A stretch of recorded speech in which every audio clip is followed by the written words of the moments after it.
आज की इस वीडियो में मैं आपको बताऊंगा राजस्थान हाई कोर्ट क्लर्क के बारे में। अगर आपने पहला टेस्ट क्वालिफाई कर लिया है तो दूसरा टेस्ट जो इसका होना है वो होना है टाइपिंग टेस्ट। पहली बात आपकी ये जानना जरूरी है कि टाइपिंग होनी किस लैंग्वेज में। बहुत से स्टूडेंट का ये मानना होता है कि जो टाइपिंग होती है वो सिर्फ इंग्लिश में होती है, लेकिन उनका ये मानना गलत है, क्योंकि जो टाइपिंग होनी है वो इंग्लिश और हिंदी दोनों लैंग्वेज में होनी है।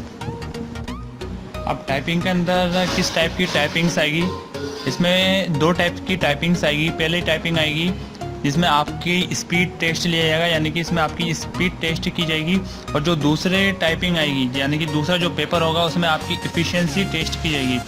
जो टाइपिंग की स्पीड चेक की जाएगी उसमें आपका जो पेपर होगा वो 50 नंबर का होगा और 50 नंबर में से 20 नंबर वाला पास होगा। लेकिन जो ये कट ऑफ होती है, कट ऑफ यानी कि मैक्सिमम, यानी कि अगर 50 स्टूडेंट्स ने 40 नंबर में 40 नंबर लाए तो उसकी जो कट ऑफ होगी 35 या 40 के आसपास होगी। लेकिन अगर maximum of the students 30 number लिया है तो यानी कि इसकी जो कट ऑफ होगी 25 से 30 होगी। यानी कि अगर आपको सिलेक्शन चाहिए एलडीसी हाई कोर्ट के अंदर तो आपको कम से कम अपनी स्पीड इतनी रखनी पड़ेगी कि आपके कम से कम 30 से ऊपर नंबर आए। अगर आपके 30 से ऊपर नंबर है यानी कि आपका सिलेक्शन है। और ये जो 30 से ऊपर नंबर लाने हैं ये मैंने अभी पेपर 1 की बात की है और मैंने आपको अभी बताया है इसमें कि पेपर 1 और पेपर 2 होने हैं। पेपर 1 अगर आपने स्पीड टेस्ट क्लियर कर लिया उसके बाद पेपर 2 होगा जिसमें आपकी एफिशिएंसी टेस्ट की जाएगी, यानी कि आपको एक पैराग्राफ दिया जाएगा, उसको उल्टा सीधा कर दिया जाएगा आपको और आपको उसको सही क्रम में जमा किया और सही तरीके से करना है। अब इससे रिलेटेड दो बातें और हैं जो आपके लिए जानना जरूरी है। पहली बात, जो फ़ॉन्ट यूज़ किए जाएंगे इंग्लिश और हिंदी के अंदर वो फ़ॉन्ट कौन से यूज़ किए जाएंगे। तो इंग्लिश के अंदर जो फ़ॉन्ट यूज़ किया जाएगा वो यूज़ किया जाएगा कैलिबरी, और हिंदी के अंदर जो फ़ॉन्ट यूज़ किया जाएगा वो यूज़ किया जाएगा कृति देव 10। याद रखना, कृति देव 10 यूज़ किया जाएगा हिंदी के अंदर। अब बात आती है कि कौन से सॉफ्टवेयर के अंदर हमारा पेपर लिया जाएगा। तो 50% चांसेस हैं वर्ल्ड प्रोसेसिंग सॉफ्टवेयर के, कि 50% चांसेस है कि वर्ल्ड प्रोसेसिंग सॉफ्टवेयर में ही आपका पेपर हो। मैं 100% नहीं कह रहा हूँ, मैं 50% कह रहा हूँ कि वर्ल्ड प्रोसेसिंग सॉफ्टवेयर में आपका एग्ज़ाम हो। और अच्छा एक बात और, जब आप क्वालिफाई हो जाओगे पेपर 1 के अंदर, यानी कि जब आपने जो रिटर्न टेस्ट दिया है आरपीएससी का, तो आपके पास जो कॉल लेटर आएगा, मैं उसके एक इमेज बता देता हूँ कि किस तरह का कॉल लेटर आपके पास आएगा।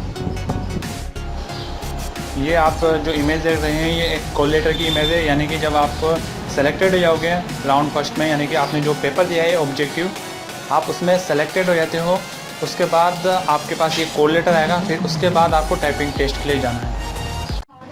अब आप ये सोच रहे होंगे कि जैसे तैसे आरपीएससी का पेपर तो क्वालिफाई कर लिया है लेकिन टाइपिंग टेस्ट क्वालिफाई करना बहुत हार्ड होगा, लेकिन ये सोचना आपका बहुत गलत है, क्योंकि आरपीएससी राजस्थान लेवल पे होना है, आपको पता है। और राजस्थान लेवल पे ये इतना ज़्यादा हार्ड नहीं होगा। अगर आप एक हफ्ते भी कंटिन्यूसली प्रैक्टिस करते हो अच्छी तरह से तो आपका सिलेक्शन आसानी से हो जाएगा।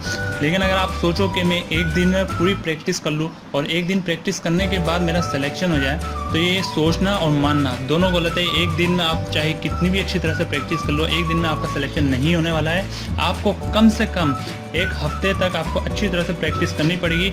और दूसरी बात कि आपको हिंदी और इंग्लिश दोनों में अच्छी तरह से प्रैक्टिस करनी पड़ेगी। यानी कि अगर आप इंग्लिश में अच्छे हो, इंग्लिश में आपकी स्पीड अच्छी है, लेकिन अगर आप हिंदी में बेकार हो, हिंदी में आपकी बिल्कुल स्पीड नहीं है, तो आपका कोई फ़ायदा नहीं होगा, क्योंकि वहाँ पर इंग्लिश और हिंदी दोनों टाइपिंग आनी है। इसलिए आपको दोनों में बराबर लेके, दोनों लैंग्वेज को बराबर लेके चलना है।